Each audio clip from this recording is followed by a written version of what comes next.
Nimukele ihlelo lethu elimnandi le Raising Babies 101 the Preschoolers Edition. Akasibona ukuthi iziphi ezimnandi enginiphethele zona namhlanje.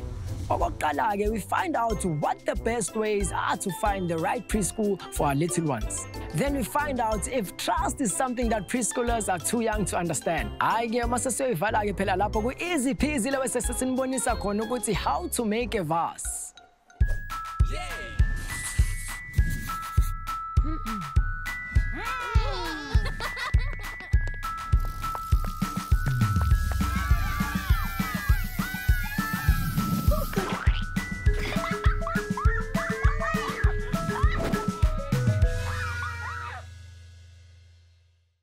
Sanibonani ke futhi ngiphinde nginamukele kwihlelo lethu elimnandi ngendlela esimangaliso le Raising Babies 101 the Preschoolers Edition. Imina kumaqhuzu ke waleli hlelo uLindo umfana kaSole mothanda ungangibiza ke ngoDede kaValdo. Niyazi ke phela abanigijima nami sizoyiqeda yonke lento ukuthi kunzima kwa parenting soyishintsha sithi kumnandi kwa parenting. Sonke ke siyazi ke phela ukuthi singabazali sihlezi sinenkinga masifuna isikole. We always looking for safety and good education. But ke ozobe sikhuluma naye ngimelana nelo double balekile. Ozosiza ukuthi sibe nolwazi kakhulu. Please welcome within studio owner of a preschool Mpho Gumede akahamba kuyedwa ukuhambeka noMoses Nefale ukuthi ubaba ke phela osenesikhathi eside funa isikole ngoba siyazi ukuthi hayi akukho lula kunzima kabi. Sanibonani ngiphinde ngibonga ukuthi nilivashele kwihlelo lethu.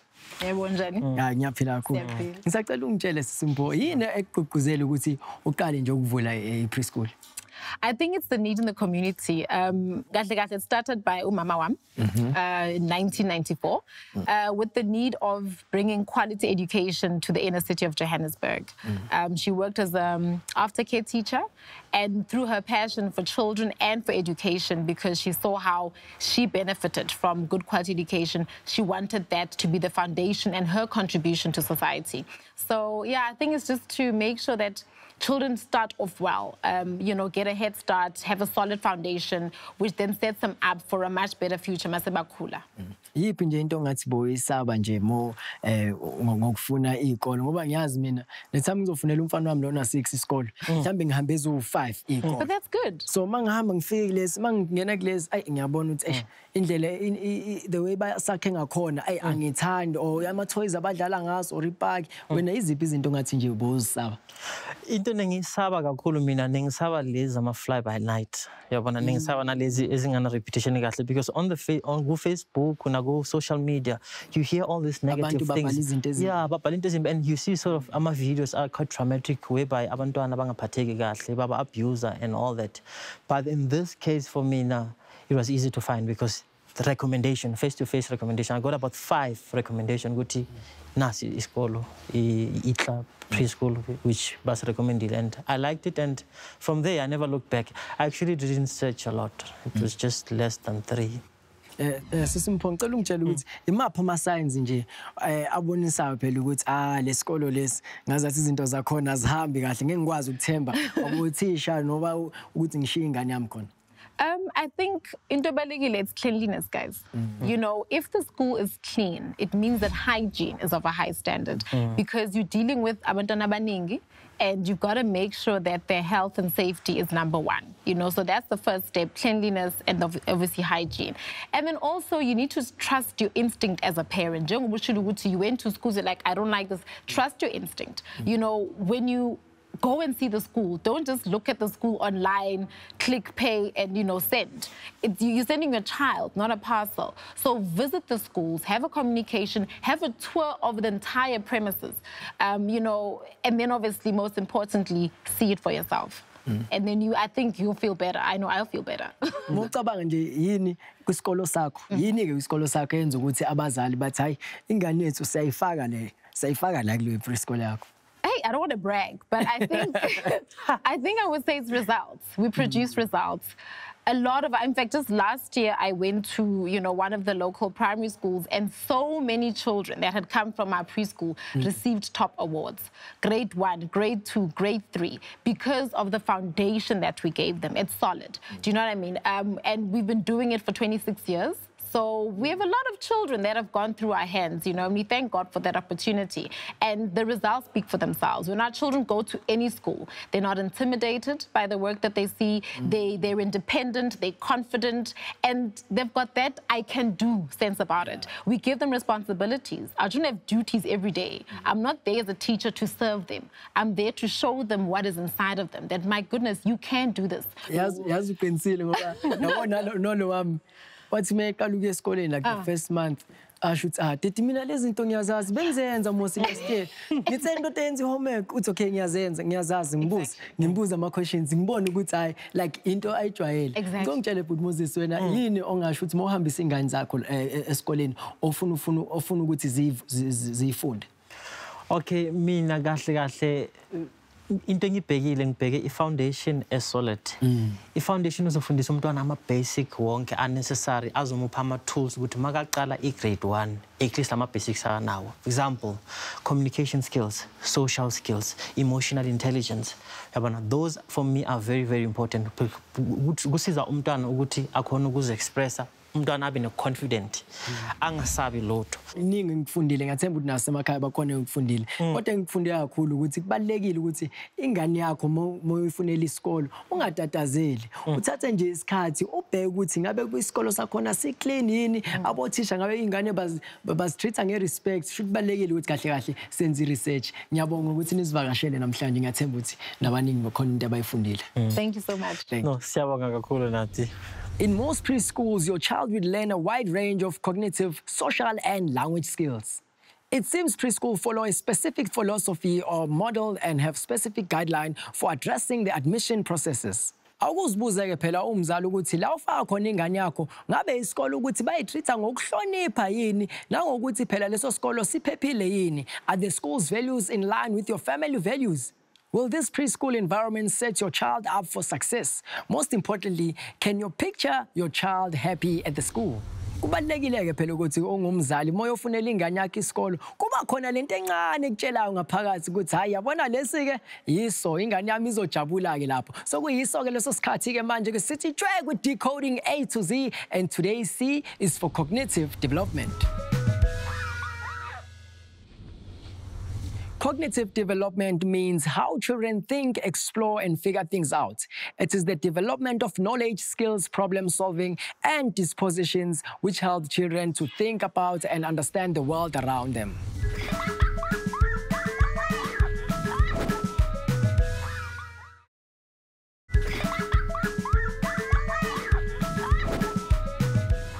Izinto-ke manje ayisafani-ke nakudala ngoba phela kudala bona ukuthi uhambe uvashela umakhelwane kungabe bikho nje into oyisabayo ngoba uyazi ukuthi kusuke kuphephile. Kodwa manje hey sekunzima ngisho uhambe ebumnyameni. Kodwa-ke phela ezimnandi ukuthi in today's too young for that we ask, is my child too young to understand the concept of trust?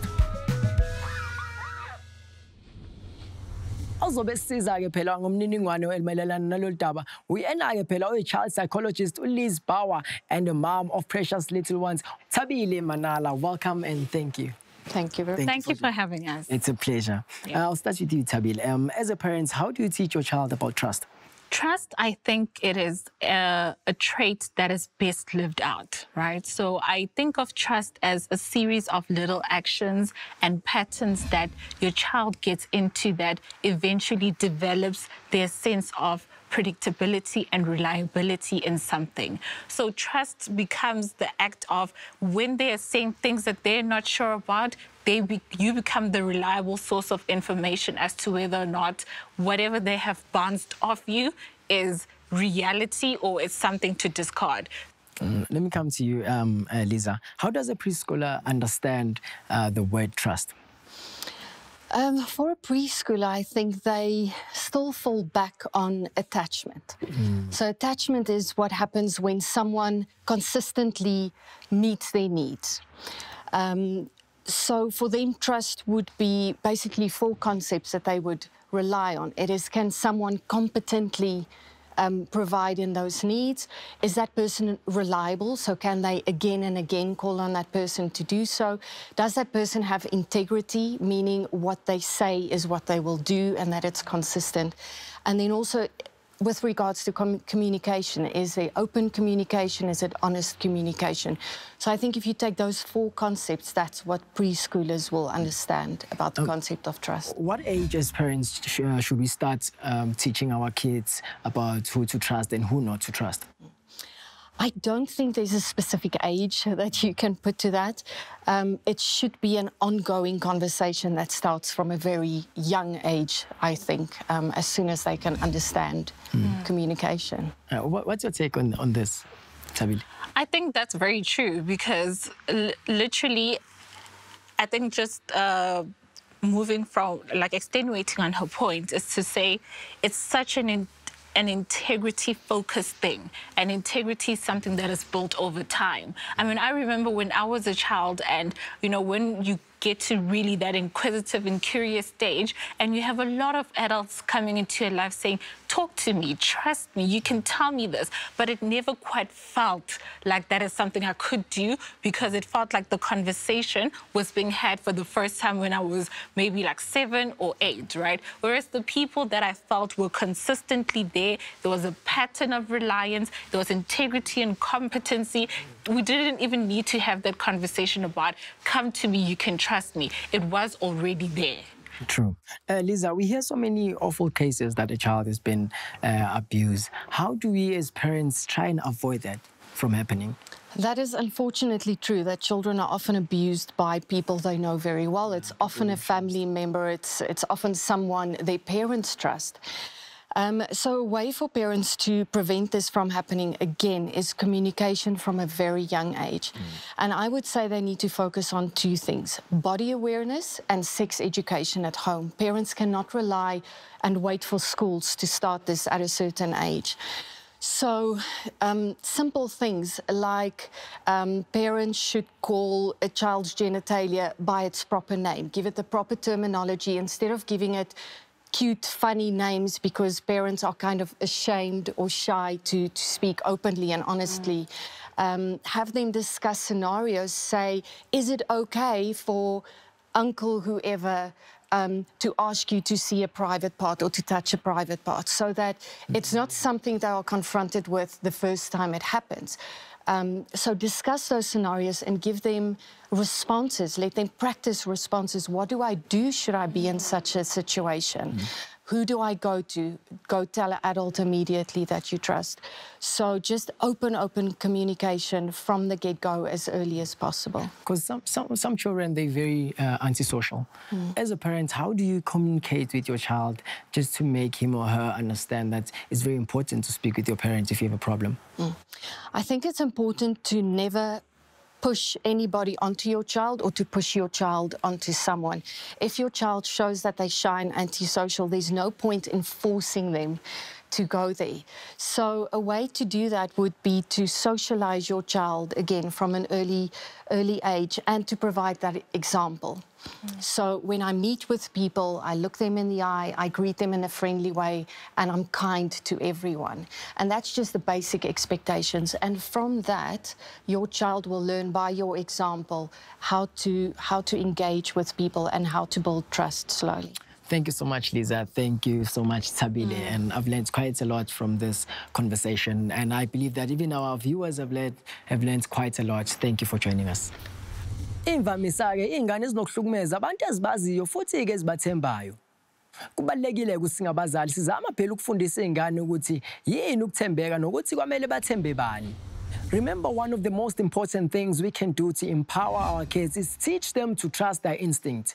If the situation doesn't feel right, they should tell an adult. Kodwa-ke sekuyiso leso sikhathi-ke simnandi ukuthi phela umncintiswano wethu, you stand a chance to win yourself 200 Rand shopping voucher. Umbuzo-ke uthi ngiwina kanjani teti? Buza mina ngitshele wena kalula nje. True or false, a child should never say no to an unknown adult. Into ozoyenza-ke wena njengombukeli ufaka lapha impendulo yakho ku-Facebook page yethu. Kungenzeka kube wena kozwinela-ke lo mklomelo. Okulandelayo-ke sike sizwe odadewethu ukuthi bathini.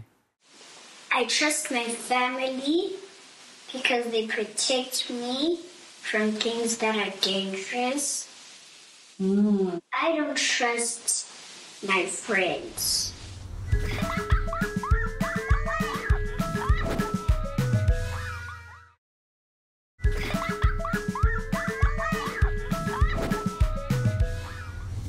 sanibonani ke lapha emakhaya ngiphinde nginamukele futhi kwihlelo lethu elimnandi le Raising Babies 101 the Preschoolers edition. Okulandelayo ke manje ngizobe senginibonisa phela ukuthi how easy peasy it is to make a vase. Into ebalekile ke ukuthi kwamele ukuthi uthole iglass. Uthatha iglass lakho, moqeda neskere. Ungasikhohla ke iskere, uphinde phela ube nepensela. Moqeda ukuba nepensela lakho, uthathe ke phela iruler.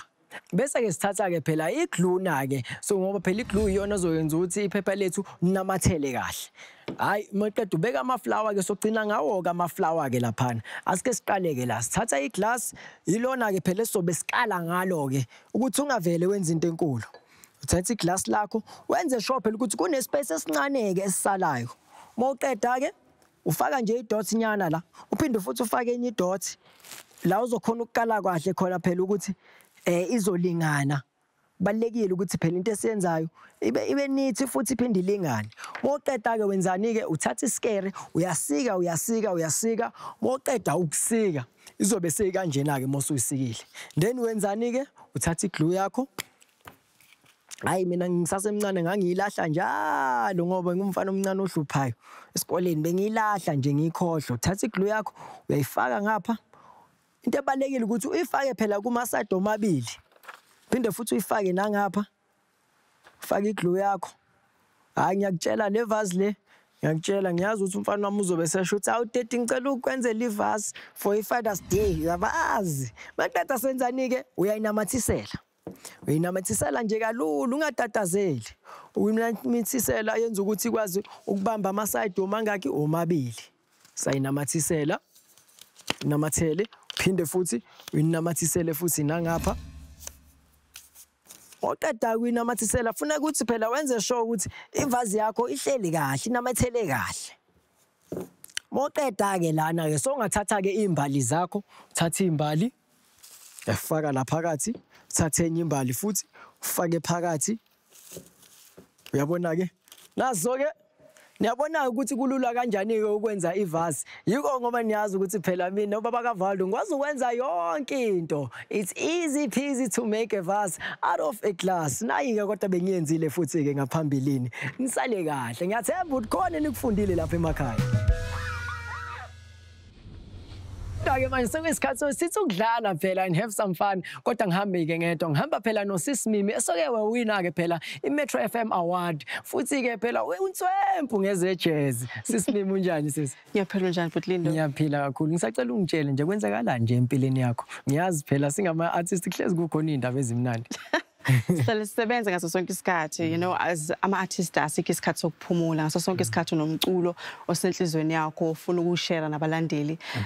Manje ngibusy with the album yami, but before the album ngisasebenza kwi-single qala, and also working with my husband senza isikolo eKwaThema, which is eGoleni, helping young kids abafuna ukufunda to read and write umculo, you know, which is a skill ebalulekile kakhulu, you know. Yes.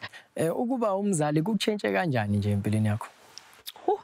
Ukuba umzali kungishintshile I think kakhulu ngoba I think ngikhule ngumuntu ozithatha serious kakhulu I think. But abantwana bami bangenze ngakhululeka, you know, ngaba umuntu okwazi ukuenjoya impilo at that moment, you know, and just be able to enjoy ngaleso sikhathi and enjoy every moment mawunabo. So I think it ingitshintshile for the better, I must say. Yeah. Earlier on besikhuluma ke ngegama ekuthiwa i-trust, ukuthembeka. Usho ukuthi ingane zakho uzifundisa kanjani ukuthi zithembe bani nokuthi singathemba bobani? I think sinjalo siyabakhumbuza njalo ukuthi kubalekile that bangathemba abantu abangabazi, you know, siba exposure to abantu esazi ukuthi family, abantu nathi sibathembayo ngoba kubalekile ukuthi abantu esibashiya nabo nabantu esibabeka kubo kube abantu nathi sibathembayo thina kuqala. So sibafundisa from kuleyo point leyo kuqala ukuthi thina sibathembe ukuze nabo bakwazi ukubathemba nabo. Hayi ngiyabonga sisi wami kodwa phela ngeke ngivele ngikushiye nje kanjalo nje ngithi hayi so ungahamba Sismimi ngeke. Manje kunamabhokisi amabili so isikhathi sethu ukuzwana amandla la ngithi khona qhude manikiniki izindala zombili. Into esizoyenza kulamabhokisi la phakathi kune task. Okay. Nami kangazi ukuthi le task le kwenziwani. Kodwa ke into engiyaziyo ukuthi phela ozoqeda kuqala kuzobe sekuyena ke ozobe sewinile. And into engizokutshela yona umuntu ovakasha la ngihlezi kuba yimina ko owinayo. Kodwa ke futhi into esifuna ungayikhohlwa ukuthi uma usuqedile kwamele ukuthi upresseni ibhele. Okay. Asike sivuleke kuqala sibheke ukuthi khonani ke kule task. Okay. Masiqeda sibeka amabhokisi wethu. Okay. Hayi, ngiyakutshela sisimini. Amabhokisi wethu ke siwabeka la ngaphansi. Ngifuna ukuhlula kahle nje ngoba ngiyazi ukuthi umfana wakho ubhekile nengane yakho. Ngifuna ukuthi nje babe sabheke kanje. Etheke sifunde, qala sifunde. Ngicela mase kufanele siqala sike sifunde ukuthi thiwane kahle kahle. All right.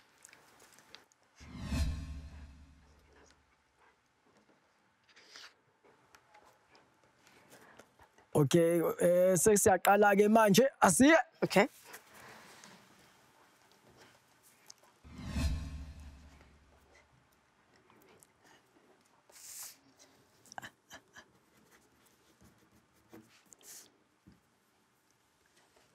Yes, iswami yazi ngizokuhlula. Yazi ngizokuhlula.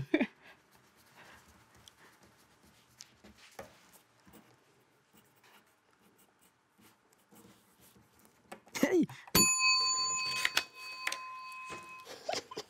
Okay, ngicela ngizokubuza ke lapho ufunda lapho uma uqeda ungitshele neanswer ithini? Okay. Who bought the butter? Betty bought the butter. Mina ngithe ngithe beat. Madoda. Esibili, why did she buy butter? Why did she buy better butter? Better, better, butter.